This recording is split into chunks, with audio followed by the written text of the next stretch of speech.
Hello guys, and welcome back to MS Tech Tutorials, and in today's video I'm going to be showing us how to fix the error code NW-102422-1. Something went wrong, and let's get started. So the first thing you guys can do is, let's just say this error code happened for a game, like, I was just playing Valorant or something and this error code pops up. The first thing you guys can do is go ahead and just close the application.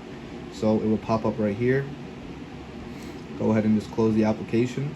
Once you close the application, you can start it back up, check to see if that helps. If that does not help, the second thing you guys can try doing is go ahead and just restart your PS5. And once you do that, it should also help fix the issue. However, if that also does not help, the third thing you guys can do is go ahead and restart your Wi-Fi router. Now, first, before you do that, just go to network, make sure everything is working. If everything is signed in, everything is connected, then you don't really have to, but you can still if you want to. But if something like, for example, PlayStation Network is not signed in, go ahead and just restart your Wi-Fi router. It's pretty simple. All you have to do is just like unplug the wires out of the bag and wait a few minutes and then replug them, and then you should be good to go.